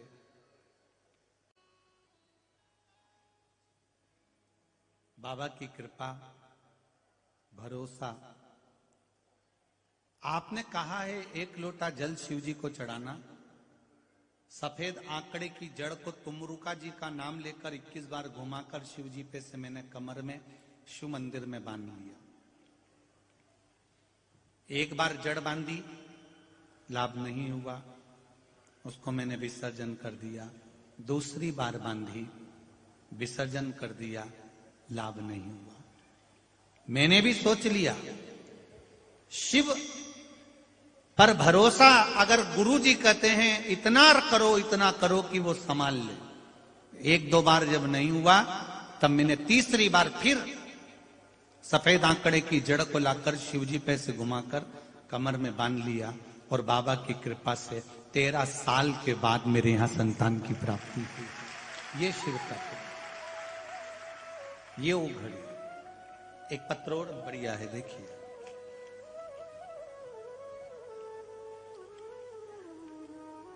माधुरी शाह सिंधे, मैं सेलू की रहने वाली हूं। कहीं बैठी हो तो हाथ हिला सकती हैं, कहीं बैठी हो तो अपना हाथ हिला सकती हैं। मैं माधुरी शाह सिंधे, मैं सेलू की रहने वाली हूं गुरुदेव।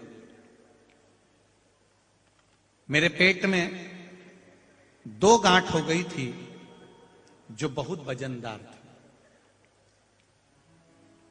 डॉक्टर को दिखाया,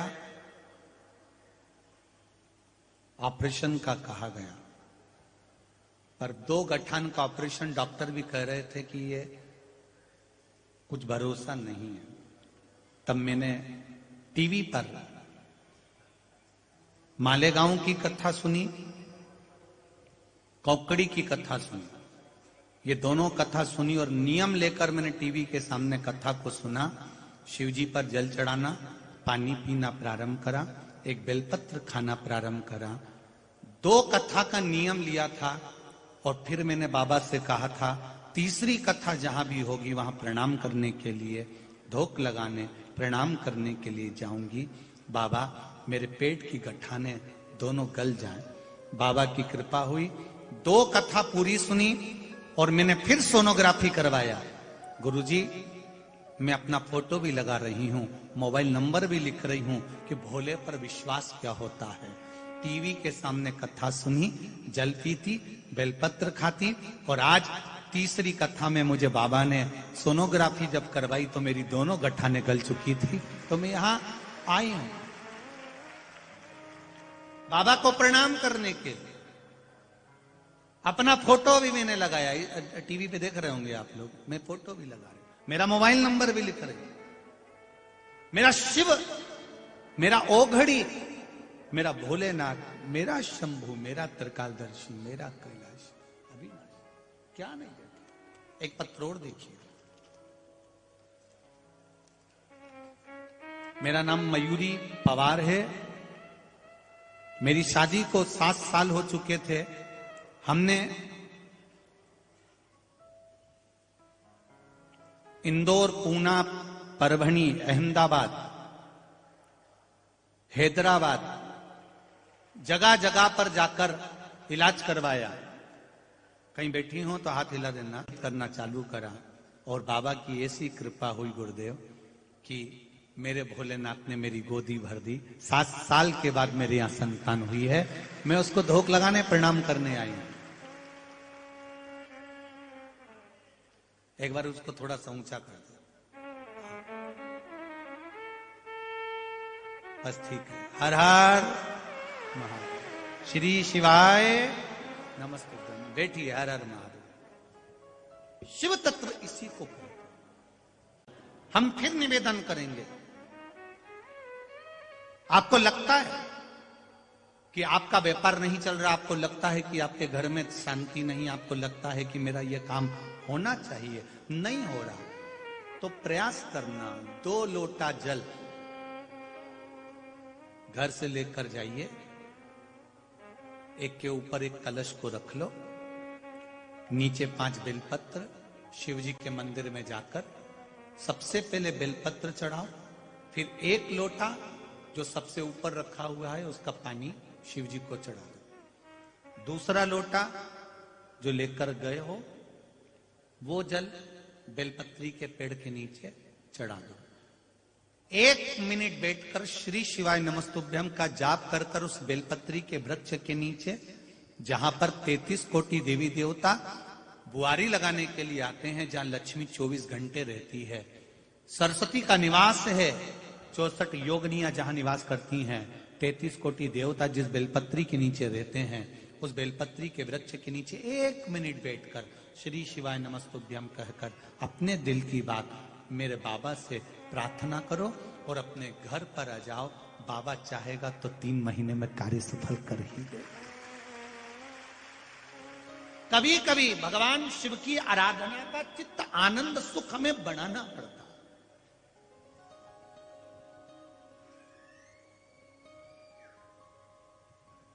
जाओ शिव मंदिर में, थोड़ा विश्वास लेकर, थोड़ा भरोसा लेकर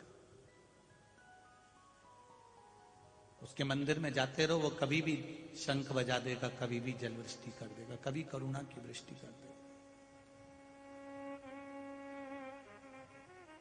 ये मत सोचना कि आप शंकर जी के मंदिर में जा रहे हो, ये कभी विचार मत लाना कि आप शिव के मंदिर जा रहे हो।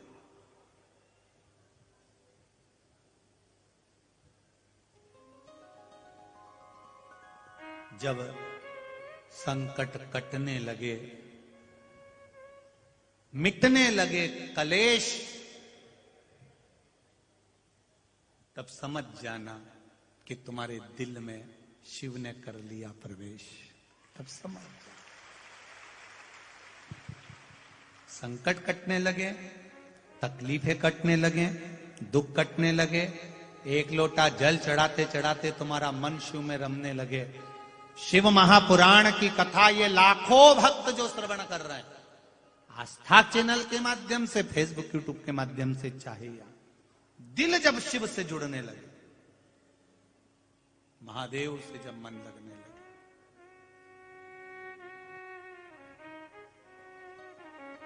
चित्त जब लगने लगे महादेव, समझ लेना अब तुम मंदिर नहीं जा रहे हो, महादेव खुद तुम्हारे अंदर बैठकर तुम्हें मंदिर तक लेकर जा रहे हैं। स्वयं महादेव। स्वयं मां।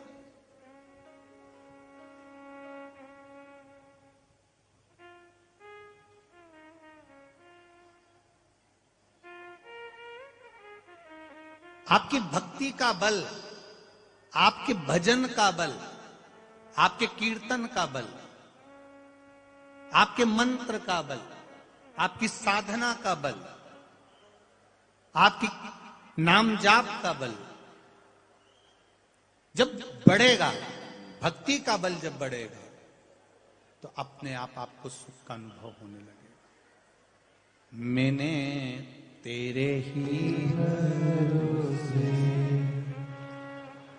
ओ बाबा तेरे ही भरोसे, हवा विच उड़ती जागे, बाबा डोर हटो छड़ीला मन कटी जावानी, भोले मैं तेरी पतन शंभो, मैं तेरी पतन। आपका विश्वास प्रबल करो।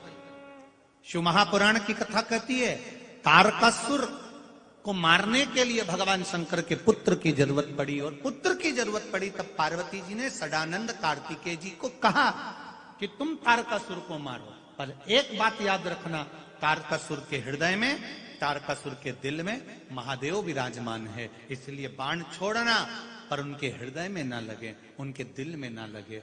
शरीर में बाण लगेगा चल जाएगा, पर मन में, दिल में नहीं लगना चाहिए, दिल में ना लगे।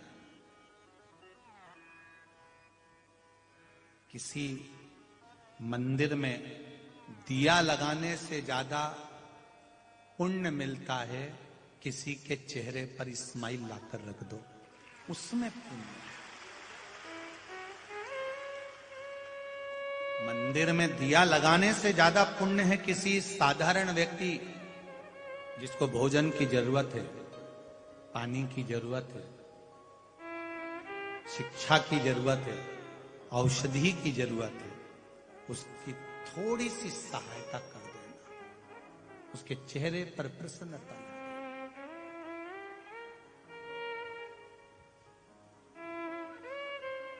एक बात आप लोगों से कहना चाहेंगे, अच्छी लगे तो अपनी जिंदगी में उतारना, अच्छी लगे तो।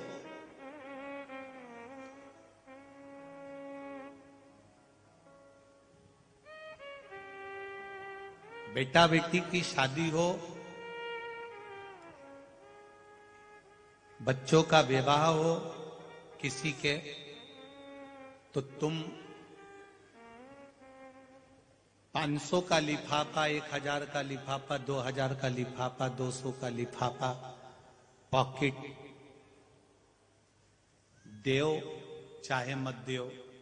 पर आज सबसे ज्यादा यदि कुछ खर्च होता है व्यक्ति का, तो जितना शादी में नहीं होता, उतना घर में अगर कोई एक व्यक्ति बीमार होकर हॉस्पिटल चले जाए, और उस हॉस्पिटल में जब जांचें चालू होती है, जब दवाइयां चालू होती है, आईसीयू, वेंटिलेटर पर जब पटका जाता है, तब एक साधारण से व्यक्ति का पूरा मकान बिक जाता है, उसकी जिंदगी की सारी पूंजी समाप्त हो जाती है।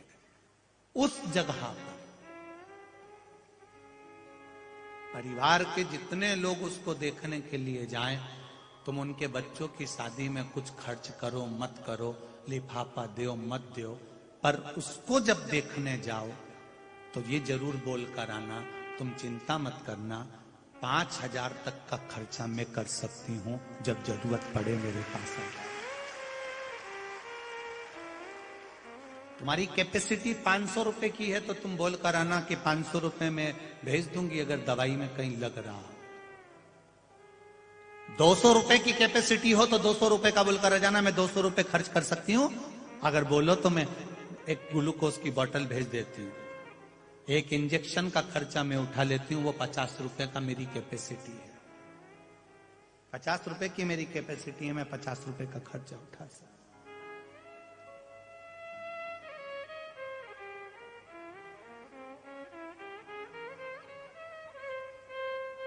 आप अपना, हम ये नहीं कहेंगे कि तुम उस धन को कहीं बहुत आप ज्यादा ना लगाएं। अपनी कैपेसिटी 10 रुपए की है तो आप 5 लगा दो, कोई मना नहीं।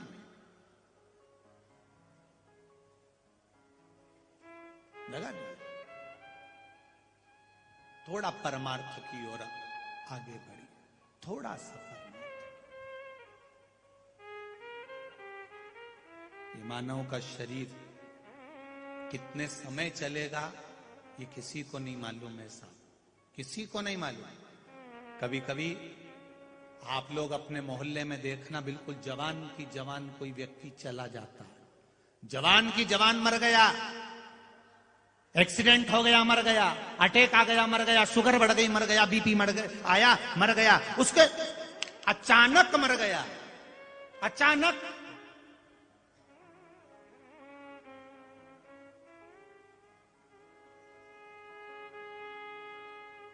आश्चर्य होता है लोगों को, बिल्कुल अभी तो मिले थे, अभी तो दिखे थे, समाप्त हो गए। पर कभी जो मरा उसका स्मरण तुमने करा कि वो मर गया, कभी उसका स्मरण यह करना कि उसने अपनी जिंदगी में आकर करा क्या। केवल दुकान पर बैठा, बच्चों को पढ़ाया, स्कूल कॉलेज भेजा, पत्नी के लिए घर बनाया, गाड़ी बनाई, बंगला बनाया, परमार्थ क्या करा उसने। आने के बाद संसार सागर में उसने अच्छा कर्म क्या करा। कभी किसी से, उसके पास में कुछ भी नहीं था ना, धन भी नहीं था, तो कुछ मत देता, पर प्रेम से 2 शब्द ही बोल लेता तो वो भी पूंजी हो जाती।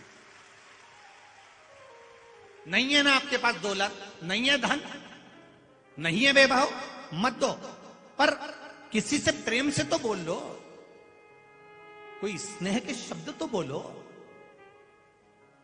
वाणी ऐसी बोलिए जो मन का आपा खोए, पर आज के जमाने में वाणी ऐसी बोलिए जो जम के झगड़ा होए, पर उससे मत बोलिए जो तुमसे तगड़ा। क्या करोगे उससे? आपके पास में धन नहीं है देने के लिए, आपके पास में सत्ता नहीं है देने के लिए, आपके पास में भोजन नहीं है देने के लिए, आपके पास में पानी नहीं है देने के लिए। मीठी वाणी तो है, मीठी वाणी दीजिए। सास कितना भी अपशब्द बोले, ससुर कितना भी अपशब्द बोले, पति कितना भी अपशब्द बोले, पत्नी कितना भी अपशब्द बोले, बेटा कितना भी अपशब्द बोले, भाई कितना भी अपशब्द बोले, बहन कितना भी अपशब्द बोले, पर आपके मुख से मीठी वाणी कभी खत्म नहीं होना चाहिए। वो बोलेगा उसको भुगतना पड़ेगा, हम बोलेंगे हमको आनंद का अनुभव होगा। बोल, आग लगे बस्ती में अपन रहो मस्ती में, क्या किसको रोइए चादर तान के सोइए। बोले बोले तो बोलता रहे, उससे कोई हमें फर्क नहीं पड़ता। मीठी वाणी देना प्रारंभ करो, मिठास।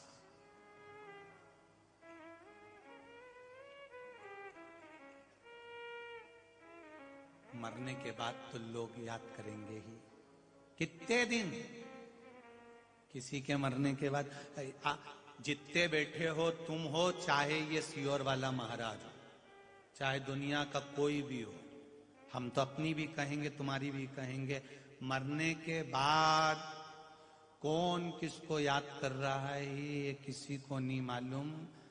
आएंगे रिश्तेदार, आएंगे, रोएंगे, और फिर 10 दिन 12 दिन के बाद फिर आएंगे, फिर नुक्ति, सेव, बूंदी का रायता, चना की सब्जी, जलेबी और पूड़ी। तुम मर गए, तुम्हें कोई याद नहीं कर रहा, उससे कहीं तरी तरी दो,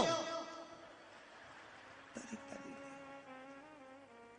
थोड़ा नमक ला दो, मीठ नमक ला, थोड़ा नमक ला, रायता अच्छा बना है, तुम्हें कोई याद नहीं कर रहा, तुम तो गए, तुम ऊपर जाओ। ये नीचे नुक्ती सेव खाएंगे, पूड़ी सब्जी खाएंगे, और तुम्हारे लिए वो कंडा गाय का गोबर सूखा उपला गोबरी को जला के घी शक्कर मिला के गुड़ शक्कर मिला के तुम्हारे फोटो के आगे बस 5 बार छोड़ देंगे। बाकी के सब रायता, सब्जी, नुक्ती, गुलाब जामुन, जलेबी ये सब खाएंगे। और तू खुशबू लेना घी शक्कर की।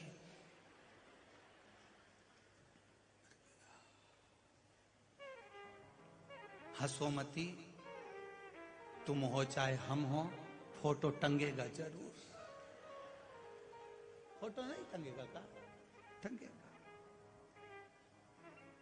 मत बुरे कर्म कर वरना पछताएगा, भगवान की आंखों से तू बच नहीं पाएगा, बच नहीं पाएगा। अरे ओ अज्ञानी मत कर नादानी, तेरे कर्म का फल भी तू ही पाएगा। जैसा किया तूने तेरे आगे आएगा। मत बुरे कर्म कर बंदे, मत बुरे कर्म कर बंदे, वरना पछताएगा। भगवान की आंखों से तू बच नहीं पाएगा, तू बच नहीं पाएगा।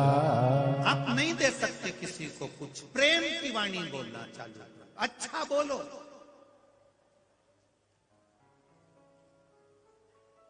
पर लोग उल्टे, ये तुरंत फट से जवाब दे देते हैं, खाया बिना रह जाऊं, पर बोले बिना नहीं रहेंगे। तो इनने पलट के जवाब दिया, इंतजार तो करो। शिव को जल चढ़ाने वाले, एक बात याद रखना आप सब, चाहे बेटे हों, बेटियां हों, वृद्ध हों, जवान हों, बच्चे हों। आज एक बात चंद्रभागा शिव पुराण में से रख लेना संभाल कर।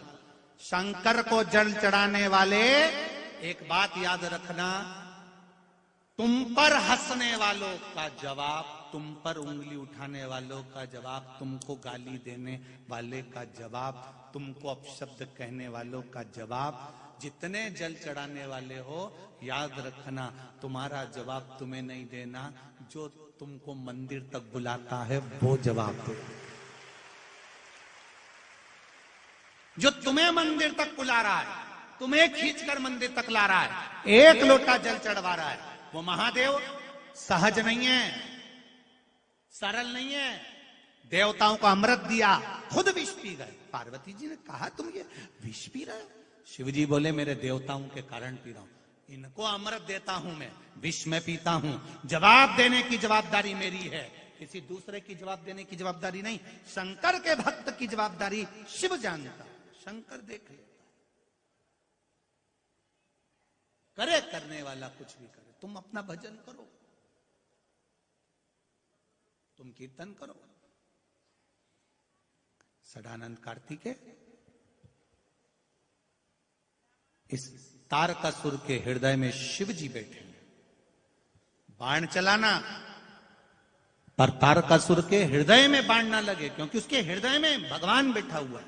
जिसके दिल में परमात्मा बैठा है, उसका दिल कभी नहीं दुखाना। अगर दिल दुखा दिया तो फिर तुम कहीं के नहीं रह पाओगे। जिसके भीतर भगवान बैठा हुआ,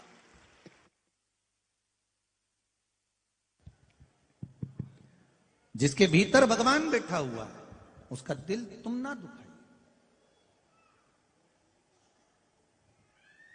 भगवान उसके भीतर विराजमान है, भगवान उसके भीतर बैठा हुआ।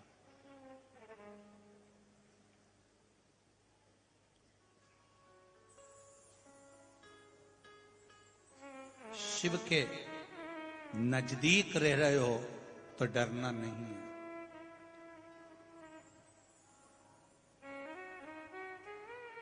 जो रेलवे स्टेशन के पास रहते हैं, बस स्टैंड के पास रहते हैं, थाने के पास रहते हैं, हॉस्पिटल के पास रहते हैं, वो बहुत अकड़ में रहते हैं।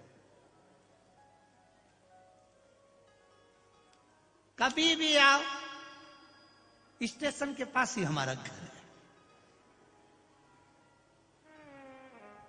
जैसे स्टेशन इनके काका जी का है।